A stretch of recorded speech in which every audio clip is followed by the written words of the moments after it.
Hello guys, welcome back to my YouTube channel. So आज हम कलश एक विश्वास के एपिसोड में देखेंगे कि अंबिका रायचंद के घर पर मोंटी गुस्से से साक्षी को कहता है, ये सब क्या तमाशा चल रहा है साक्षी। फिर साक्षी चौंकते हुए मोंटी से पूछती है, कौन सा तमाशा, इस बारे में बात कर रहे हो तुम। फिर मोंटी गुस्से से साक्षी को कहता है, ज्यादा भोली बनने की कोशिश मत करो साक्षी, तुम अच्छी तरह से जानती हो मैं किसके बारे में बात कर रहा हूँ। मैं मिस लूथरा के बारे में बात कर रहा हूँ। उनको हो क्या गया है, ये कौन सा खेल खेल रही हो तुम उनके साथ, तुम्हें देख के वो ऐसे डर क्यों जाती है। फिर साक्षी गुस्से से मोंटी को कहती है, तुमने सुना नहीं डॉक्टर ने क्या कहा, उनकी दिमागी हालत बिल्कुल ठीक नहीं है, उन्हें मेंटल ट्रीटमेंट की जरूरत है और इसमें मेरा क्यों इल्जाम लगा रहे हो तुम। फिर मोंटी गुस्से से साक्षी का हाथ पकड़ के कहता है, चुप रहो साक्षी, मिस लूथरा को कुछ भी नहीं हो सकता, वो अपने दिमाग से बहुत स्ट्रॉन्ग है, बहुत सही है, वो तुम्हारे जैसी नहीं है।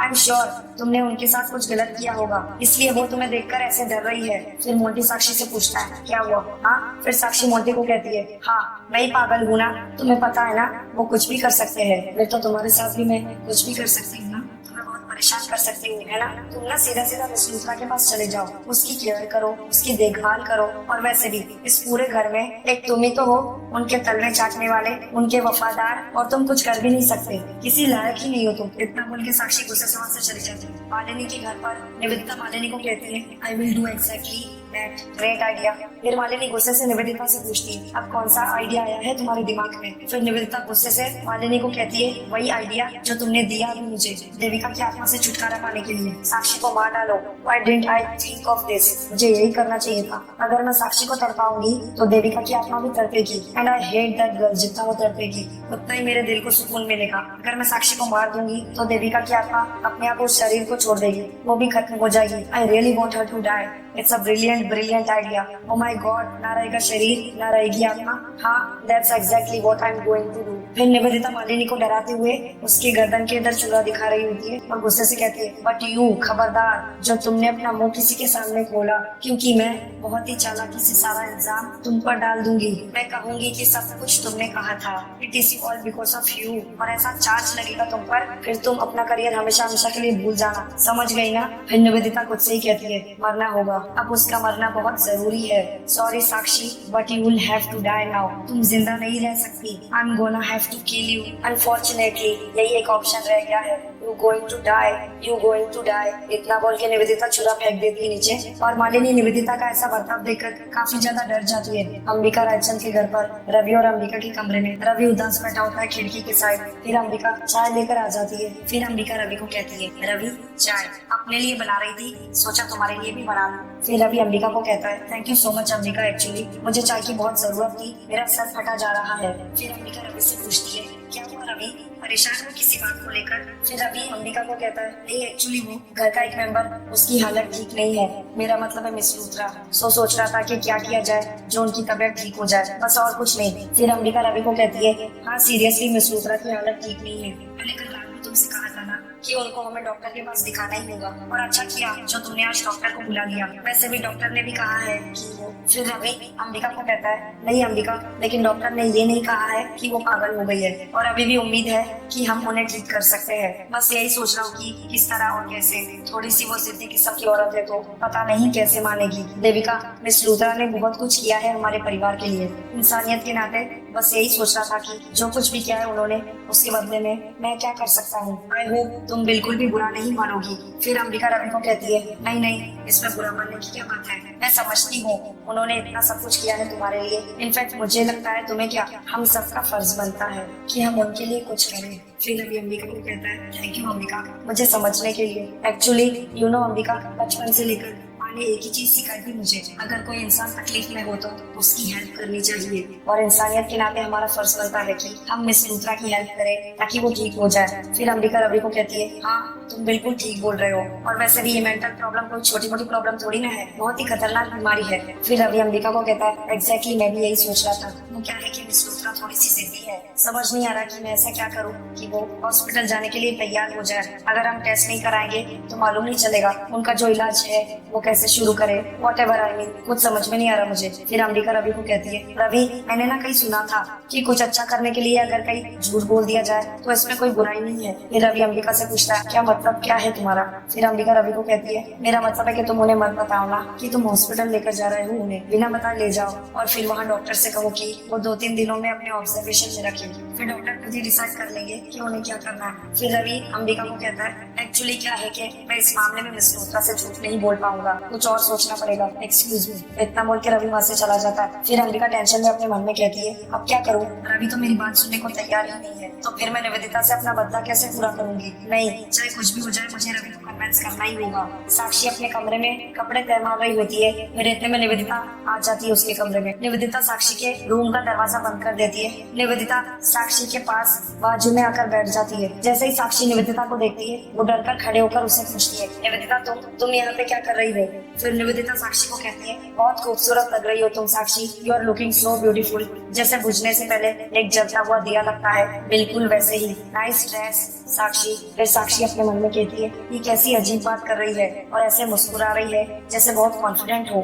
फिर निवेदिता साक्षी को कहती है, क्या मेरी तारीफ अच्छी नहीं लगी क्या तुम्हें? You being so upset now Sakshi, मैं तो सिर्फ तुमसे बात करने आई हूँ और मेरी बात जरूरी है, so you can just relax, take it easy, alright? Before that मेरे लिए जानना ये जरूरी है कि मैं इस वक्त साक्षी से बात कर रही हूँ या देविका से? ओह ऑफ कोर्स, मैं तो भूल ही गई, तुम देविका कैसे हो सकती हो? देविका की आत्मा तो तुम्हारे शरीर में थोड़ी देर के लिए आती है और फिर चली जाती है, ज्यादातर शाम के वक्त आती है, so that means I am talking to Sakshi, I am right? फिर साक्षी घबराते हुए निवेदिता को कहती है, देखो मुझे तुम्हारी ये कहानियां सुनने में कोई इंटरेस्ट नहीं है, साफ साफ बताओ मुद्दा क्या है, क्यों आई हो यहाँ पे? फिर निवेदिता साक्षी को कहती है, okay then here it is, मुझे तुमसे सिर्फ इतना कहना है साक्षी कि ये जो तुम्हारे अंदर देविका की आत्मा है ना, उसे मैं खत्म करना चाहती हूँ। निवेदिता की बात सुनकर साक्षी बहुत ज्यादा डर जाती है। फिर निवेदिता साक्षी को कहती है, क्या हुआ, डर गई तुम? Why are you scared? मैं जो कुछ भी करूंगी तुम्हारे अच्छे के लिए करूंगी। देखो वैसे ऐसे कोई भी आत्मा तुम्हारे शरीर में कैसे रह सकती है? It can't be so dangerous, क्या पता वो तुम्हारे साथ क्या करे? क्या तुम चाहती हो वही आत्मा तुम्हारे शरीर में आए? मैं भी बिल्कुल वही चाहती हूँ जो तुम चाहती हो। I am going to happy with that, मैं तुम्हें उस आत्मा से छुटकारा दिलाऊंगी, but that is for letters. सबसे पहले तो मुझे तुमसे बहुत सारी बातें करनी है, बहुत सारे सवाल पूछने हैं। फर्स्ट क्वेश्चन, मुझे ये बताओ, जब देविका की आत्मा तुम्हारे अंदर आती है तो तुम्हें कैसा महसूस होता है? झटका लगता होगा ना बॉडी में, और make you feel really unreal, डर जाती होगी ना तुम? Anyway forget that. उससे भी एक बहुत इंपॉर्टेंट सवाल, मुझे ये बताओ, जब देविका की आत्मा तुम्हारे शरीर में आती है तो मेरे बारे में क्या कहती है? मेरी बुराइयों की लिस्ट होगी ना उसके पास, टेल मी। फिर साक्षी घबराते हुए निवेदिता को कहती है, मुझे नहीं पता है, जब भी वो मेरे अंदर आती है मुझे कुछ याद नहीं रहता है, वो कब आती है कब चली जाती है मुझे नहीं पता। फिर निवेदिता साक्षी को कहती है, no no no no, see that's not good Sakshi, तुम मुझसे झूठ कह रही हो, आई कैन सी दैट, मैं अच्छी तरह से जानती हूँ कि वो मेरे बारे में बातें करती होगी और तुम मुझसे ये सब छुपा रही हो, and I don't like that. फिर साक्षी निवेदिता को गुस्से से कहती है, मैंने कहा ना मैं तुम्हें सच बोल रही हूँ, वो जब भी मेरे अंदर आती है वो मुझे कंट्रोल कर लेती है और मुझे नहीं ध्यान रहता है उसके बाद। फिर निवेदिता साक्षी को कहती है, तब तो ये बहुत ही डेंजरस है साक्षी, तुम्हारे लिए बहुत बड़ा खतरा है ये तो, वो कब क्या तुम्हारे शरीर के साथ करे तुम्हें पता ही नहीं चलेगा। मुझे ये बताओ कि वो क्या चाहती है, व्हाट इज शी वांट? जब वो तुम्हारे शरीर को छोड़कर जाएगी तो तुम्हें जिंदा छोड़कर जाएगी और she going to kill you? बस मुझे तो तुमसे बस इतनी ही बात करनी थी Sakshi, please look after yourself, अपना ध्यान दो, it is very important to look after yourself, okay? About me, I am around, I will be around. इतना बोल के साक्षी वहाँ से चली जाती है। फिर साक्षी घबराते हुए अपने मन में कहती है, इसके दिमाग में जरूर कोई खिचड़ी पक रही है, आखिर ये चाहती क्या है? इतना कॉन्फिडेंस आया कैसे इसके अंदर? फिर जैसे ही रवि निवेदिता के कमरे में आता है वो कहता है, मिस लूथरा वहाँ कोई नहीं होता है। फिर इतने में निवेदिता अपने कमरे में आ जाती है। फिर रवि निवेदिता को कहता है, मिस लूथरा एक्चुअली क्या है ना,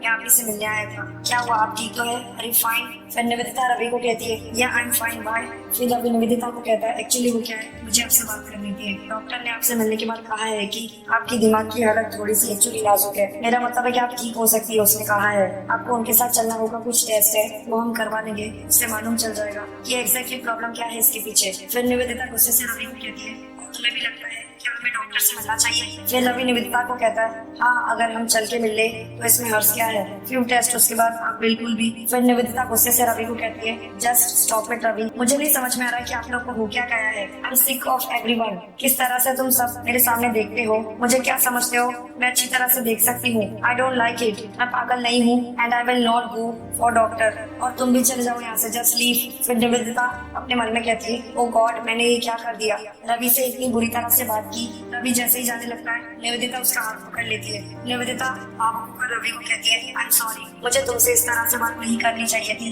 पर मैं क्या करूँ Ravi, you have no idea. तुम सब लोग जब मुझे इस नजर से देखते हो तो मुझे बहुत बुरा लगता है। I felt bad Ravi, trust me Ravi, अगर मेरी दिमाग की हालत खराब हुई ना then I will go to a doctor. किसी को मुझे बताने की जरूरत नहीं पड़ेगी, तुम्हें भी नहीं। प्लीज रवि मुझे डॉक्टर के पास जाने के लिए मत कहो, please would you understand Ravi, तुम तो मुझे बहुत अच्छे से समझते हो। अंबिका के कमरे में साक्षी घबराती हुई आती है। फिर अंबिका साक्षी से पूछती है साक्षी तू इतनी घबराई क्यों है, तू ठीक तो है? फिर साक्षी घबराते हुए अंबिका को बताती है दी कुछ ठीक नहीं है, वो निवेदिता वो बहुत बड़ा कुछ प्लान करने वाली है दी, वो जिस तरीके से मुझसे बात कर रही थी ना मुझे तो बहुत डर लग रहा है। फिर अंबिका साक्षी को कहती है डर लग रहा है? साक्षी तुझे डर क्यों लग रहा है? रुक एक सेकंड, सब कुछ बता, हुआ क्या है, बात क्या है, उसने तुझसे कुछ कहा है क्या? फिर साक्षी घबराते हुए अंबिका को बताती है मैं बताती हूँ दी, निवेदिता मेरे कमरे में आई थी दी, और बहुत अजीब सा एक्सप्रेशन था उसके चेहरे पर, कुछ अजीब अजीब से सवाल कर रही थी वो मुझसे, कह रही थी कि देविका मुझे उसके बारे में क्या क्या बताती है, जब देविका मेरे अंदर आती है तो मुझे कैसा फील होता है दी, ये तो मुझे समझ में नहीं आ रहा है दी। वो मुझे धमकी दे रही थी और जब मैंने उससे पूछा कि वो चाहती क्या है तो वो कह रही थी देविका को खत्म करना चाहती है दी। उसने मुझे वार्न भी किया देविका की वजह से मैं अपनी जान भी गंवा सकती हूँ। फिर अंबिका घबराते हुए साक्षी को कहती है इसका मतलब इस बार निवेदिता कुछ बहुत बुरा करने वाली है, लेकिन क्या, ये कैसे पता लगाऊं मैं? एक काम कर, तो मुझे शुरू से बता, जब से वो आई उसने एग्जैक्टली क्या कहा तुझसे, क्या कर रही थी वो, मुझे सब कुछ सुनना है। फिर साक्षी अंबिका को कहती है शुरुआत से बताती हूँ आपको। फिर साक्षी सारी बात समझाती है अंबिका को। फिर अंबिका टेंशन में साक्षी को कहती है मेरे कुछ समझ में नहीं आ रहा, मुझे लगा इतना सब कुछ होने के बाद वो डर गई होगी, वो घबरा रही होगी, लेकिन उसमें इतनी हिम्मत कहाँ से आ गई कि वो तुझे धमकी देने आ गई है। फिर साक्षी अंबिका को कहती है दी मैं बहुत डर गई हूँ, वो जिस तरीके से बात कर रही थी ना उसकी बातों में बहुत कॉन्फिडेंस था दी। फिर अंबिका साक्षी को कहती है तो बिल्कुल चिंता मत कर, ये लड़ाई हम हार नहीं सकते और इसके लिए हमें निवेदिता पर हर वक्त नजर रखनी होगी, उसकी एक एक चीज एक एक हरकत पर नजर रखनी होगी। आई एम श्योर वो इस बार बहुत खतरनाक प्लान कर रही है हमारे खिलाफ। निवेदिता अपने कमरे में चेयर पर बैठकर रवि की बातों के बारे में सोच रही होती है। फिर निवेदिता अपने मन में कहती है बहुत सारी चीजें मेरे कंट्रोल से निकलती जा रही है और अब मेरी सबसे बड़ी प्रॉब्लम ये है कि रवि भी मानने लगा है कि मेरी दिमागी हालत ठीक नहीं है। उसे लगता है कि मुझे अपने आप को दिमागी डॉक्टर को दिखाना चाहिए इससे पहले कि रवि मुझे पागल समझे। मुझे कोई बहुत बड़ा कदम उठाना होगा, अब बिना वक्त बर्बाद किए मुझे अपना पूरा प्लान एक्शन में लाना होगा। कल के कल ही साक्षी को मुझे मार देना होगा। यस, कल का दिन साक्षी के लिए आखिरी दिन होगा। कल साक्षी के साथ साथ देविका का भी अंत कर दूंगी। I got finish that both. अगले सुबह डाइनिंग टेबल पर सब लोग ब्रेकफास्ट कर रहे होते हैं। फिर निवेदिता भी ब्रेकफास्ट करने आ जाती है। फिर रवि निवेदिता से उसका हालचाल पूछता है। फिर निवेदिता उससे बातें करती है और उसे बताती है वो बिल्कुल ठीक है। फिर इतने में निवेदिता जैसे ही चेयर पर बैठती है मोंटी निवेदिता से पूछता है ब्रेकफास्ट कर लीजिए आप। फिर निवेदिता बताती है मुझे ये नहीं खाना है, मैं आलू का पराठा खाना चाहती हूँ आज। फिर गुरविंदर बताती है आलू का पराठा तो सबसे अच्छी ज्योति बनाती थी, देखिए ना वो लंबी छुट्टी पर चली गई और जो दूसरा नौकर था उसका कोई बीमार हो गया तो वो भी गया हुआ है। फिर निवेदिता गुरविंदर से पूछती है फिर आज का नाश्ता किसने बनाया? फिर गुरविंदर बताती है निवेदिता को ये हमारी अंबिका साक्षी ने बनाया है। फिर इतने में मोंटी टोंटी मारते हुए कहता है सच बोलो तो आज का नाश्ता बहुत ही बेस्वाद और बकवास बना है। फिर मोंटी निवेदिता को कहता है एक काम करता हूँ मैम, मैं आपके लिए आलू का पराठा ऑर्डर कर देता हूँ और मेरे लिए भी कुछ मंगवा लेता हूँ, ठीक रहेगा ना? फिर विकास कहता है अच्छा मैं एक बात बोलना चाहूंगा, मोंटी का तो दिमाग खराब हो गया है। वैसे साक्षी और अंबिका सच बोलो तो बहुत लाजवाब नाश्ता बनाया है, ऐसा नाश्ता कोई बना ही नहीं सकता। तुम दोनों के हाथों में ना जादू है, स्वाद है, मजा आ गया। फिर निवेदिता कहती है anyway what I don't understand is that Jyoti किसी रिश्तेदार को आके जाने वाली थी ना। फिर गुरविंदर निवेदिता को बताती है वो आज ही आने वाली थी, पता नहीं क्यों नहीं आई अब तक। बोलो नाम लिया आ गई, काम वाली अपने बेटे को भी साथ ले आती है। फिर अंबिका उस नौकरानी से कहती है अच्छा हुआ आप आ गई, क्या नाम है तुम्हारा? फिर काम वाली अंबिका को बताती है मेरा नाम गंगा है, मैं ज्योति की भाभी हूँ, उसी ने मुझे काम के वास्ते यहाँ भेजा है। फिर अंबिका काम वाली को कहती है हाँ बताया था ज्योति ने, खाना बनाना आता है ना? फिर काम वाली बताती है हाँ जी मैं पिछले 2 घर में काम करके आई हूँ। फिर अंबिका काम वाली को कहती है और ये बेटा है तुम्हारा? फिर काम वाली कहती है हाँ ये मेरा बेटा है ऋषु, लेकिन ये मेरे साथ ही रहेगा। फिर अंबिका मुस्कुरा के काम वाली को कहती है हाँ कोई बात नहीं, वैसे भी ये अगर घर में रहेगा तो घर में चहल पहल रहेगी, बहुत प्यारा है, अब मैं तुम्हें सबसे मिलवा देती हूँ। फिर अंबिका सारे घर वालों को बताती है ये गंगा है ज्योति की भाभी, आज से ये हमारी मदद करेगी, किचन उस तरफ है, आपको अगर कोई भी मदद की जरूरत हो तो मुझे बताइए। फिर निवेदिता काम वाली को कहती है एक्सक्यूज मी गंगा राइट, आप किचन में ही जा रही है तो आलू के पराठे बना दीजिए हमारे लिए, I would be able to. फिर निवेदिता गुस्से से अपने मन में कहती है जितना खुश होना है बोलो साक्षी, तुम्हारी ये खुशी बस कुछ ही दिनों की मेहमान है। सो गाइस आज का कलश एक विश्वास का एपिसोड यहीं पर समाप्त होता है। Thank you for watching.